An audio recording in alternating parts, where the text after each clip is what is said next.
Chapter 10. Ichor Rising.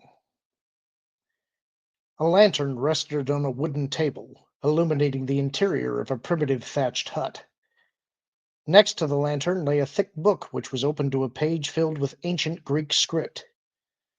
It was the text of a stone tablet which had been salvaged from Delphi's archives, and its author was Plutarch, who served as a priest at Delphi in the 1st century AD. For the past several minutes, Indy had been slowly translating the inscription on a piece of paper. Although an English version was available on the next page of the book, he wanted to test his abilities. There were only 3 words that he wasn't certain about, and he'd guessed their meaning from the context. He blew on the paper, drying the ink, and laid the fountain pen on the table. "Okay, let's see," he mumbled, and held the paper closer to the light. As far as he could tell, the script was a response to a question about why the prophecies of the oracle were often ambiguous. He read his translation in a low voice. For it was not just a question of some individual person consulting the oracle about the purchase of a slave or some other private matter, but of very powerful citizens, kings and tyrants with mighty ambitions, seeking the gods' advice on important issues. To anger or annoy such men by harsh truths which conflicted with their desires would have its disadvantages for the priests of the oracle. Indy turned the page and saw that there was more of the text. This time he translated it verbatim without writing the words. Like a child learning to read, he slowly read the text, stumbling over words here and there. As for the answers given to ordinary people, it was also sometimes advisable that these should be concealed from their oppressors or hidden from their enemies. Thus, these too were wrapped up in circumlocution and equivocation, so that the meaning of the oracle, while hidden from others, could always be grasped by those whom it concerned if they applied themselves to unraveling it.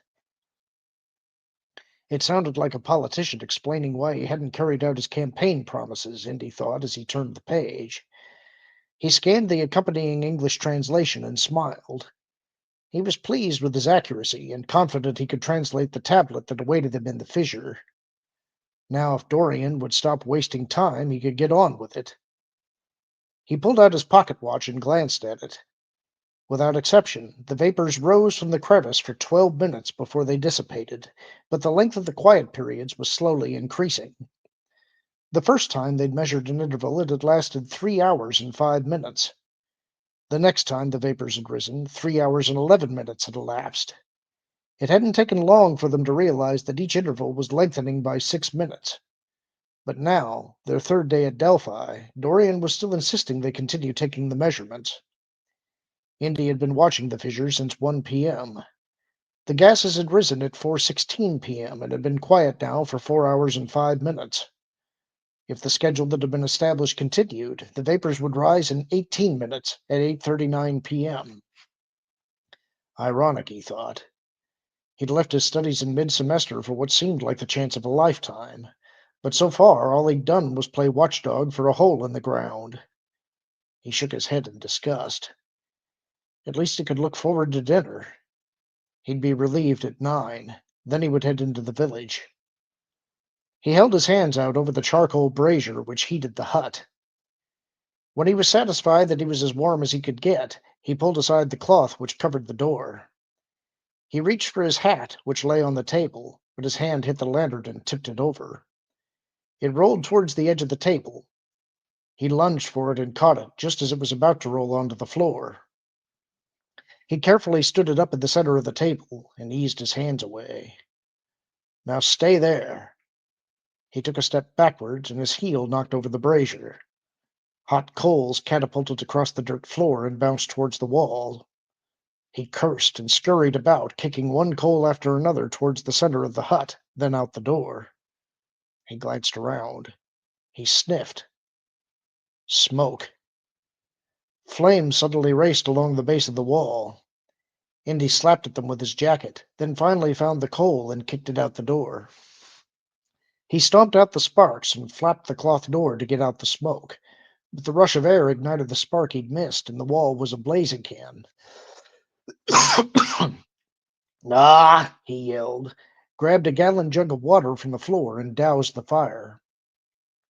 When he was sure every spark was out, he lowered the lantern and examined the damage.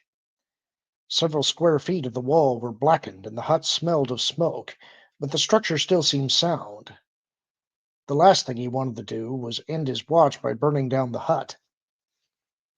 But on second thought, Dorian probably wouldn't mind. The hut, which was made of branches, feathers, and beeswax, was an attempt to recreate the first temple of Delphi. It was part of a plan promoted by Stephanos Dumas to connect the present with the past and make the ruins more accessible and interesting to non-scientific visitors. It had been constructed outside the temple by Dumas and his assistants shortly before the earthquake, and had survived unscathed.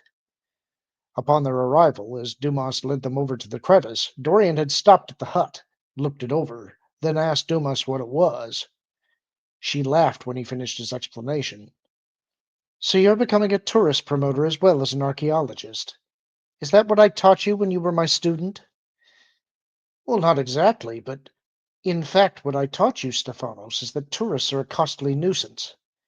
Tourist promotions take away money that might go for research, and if left to their own devices, tourists destroy our work.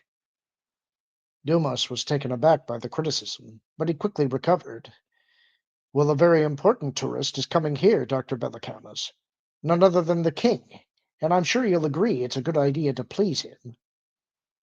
Dorian had turned away from the hut and gazed towards the temple for several seconds.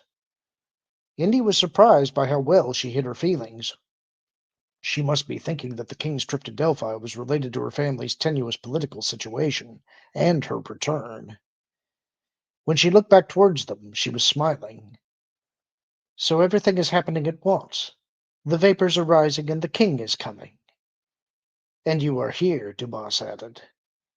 Yes, I am here. Now tell me more about these vapors. Dumas said the vapors had risen 3 times that day, each eruption about 2.5 to 3 hours apart. Okay, we'll transform the hut into a lookout station and monitor the vapors, she said. When Dumas protested that the hut wasn't built for occupation, she reminded him that he had called her about the earthquake damage and requested her assistance.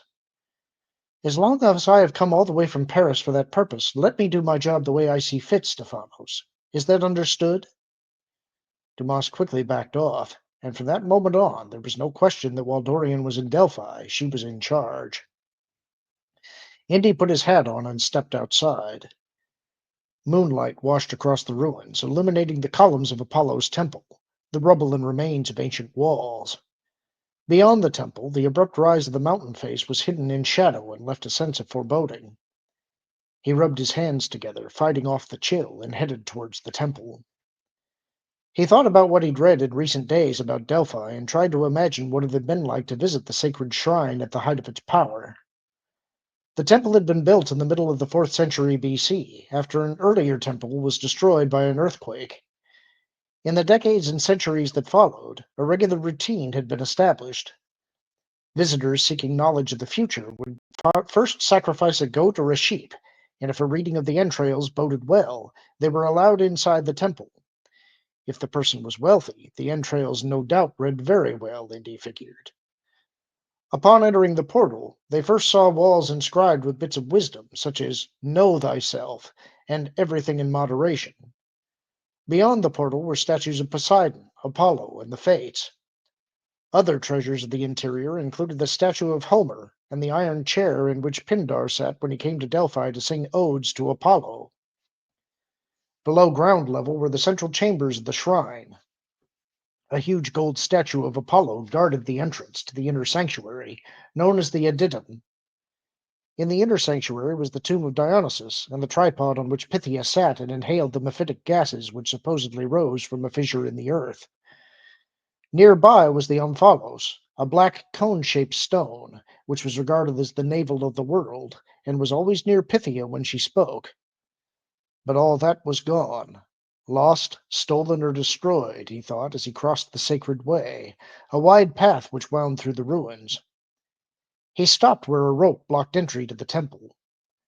Until more was known about the vapors, no one was allowed to go beyond this point. Before the rope had been put in place, Dorian had carefully measured the crevice. It was about 9 feet across at its widest point, and about 30 feet long. The ground on either side of the fissure had buckled and thrust upward so that the crevice was bordered by mounds of dirt and rubble. But it was possible to approach the crevice only on the side nearest the temple entrance. A trench about 20 feet deep bordered the opposite side. A wispy thread of vapor curled upward from the mound. He checked his watch. 8:39. 4 hours and 23 minutes after the last rising, and right on time. Within seconds, the vapors thickened and billowed above the crevice. What would it be like to inhale the gas? Most likely it was just water heated to a vapor by the molten earth below and forced up the chasm to the surface. Hell, he was fed up with vapor watching. He'd sample the gas and prove that it was harmless.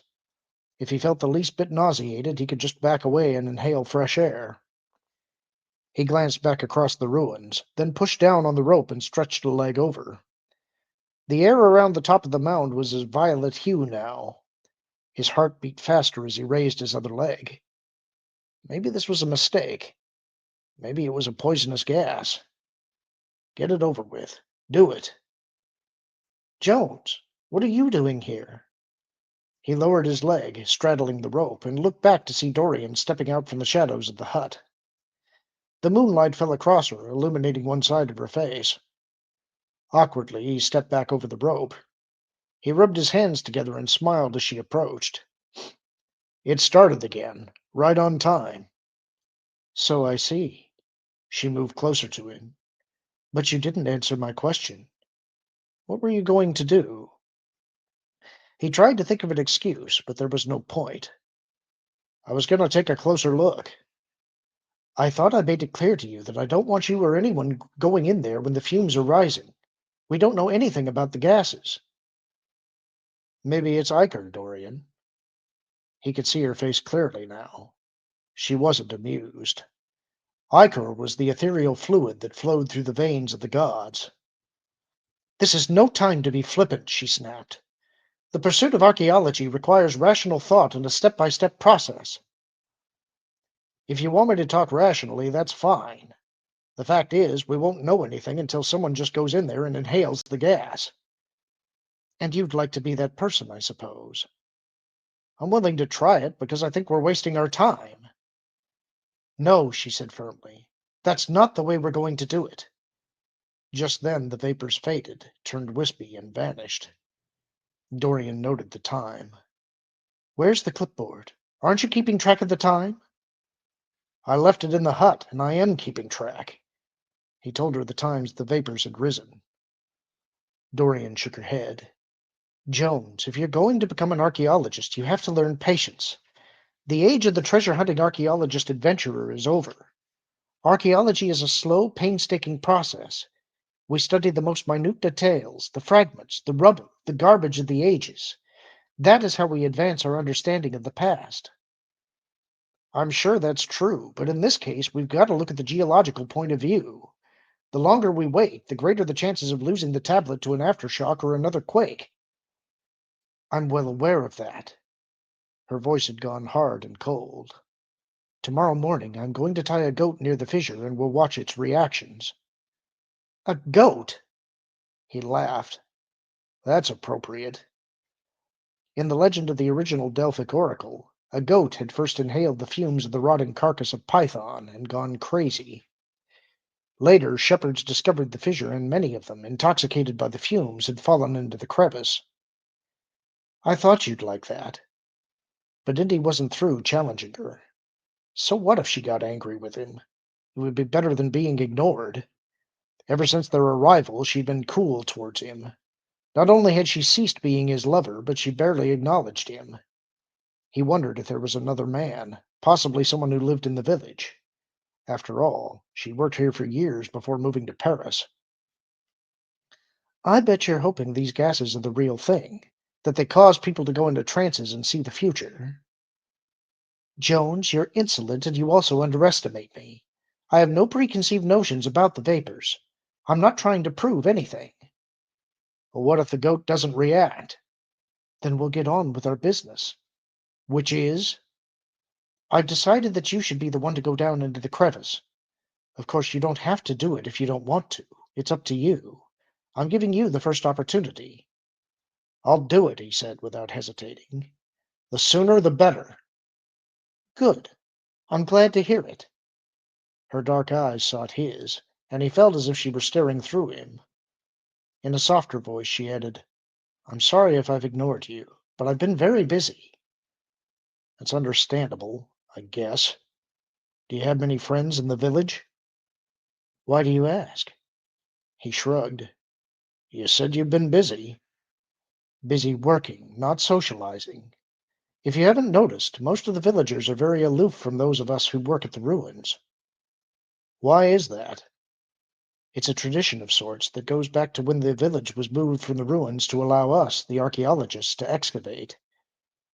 She smiled and was about to say something when he took a step closer to her and reached for her hand.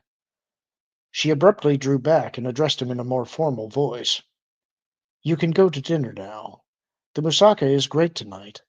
I'll take over the watch until morning. Still cold, he thought, and even though she had warned him how she would act towards him, it still hurt. He watched as she retreated to the hut. He was about to leave, but decided to wait. He knew she wasn't quite through with him for the evening. It didn't take more than a few seconds. Joan, she yelled. Why is it smoky in here? He walked over to the hut as she stepped out and told her what had happened. She nodded, hands on her hips, and walked around the outside of the hut. Then she moved close to him. You should have let it burn, she whispered. She leaned forward, kissed him lightly on the lips, and the barrier that had risen between them wavered for a moment. You'd better go. All right. Let me get my books just in case the fire starts again. She laughed, and he felt closer to her than he had since they had arrived. He stuffed the books into his canvas knapsack and paused at the entrance of the hut. You anxious about the king coming here? Anxious? Why, no. I'm elated. And that's the end of the chapter. Hope you enjoyed it. Talk to you soon.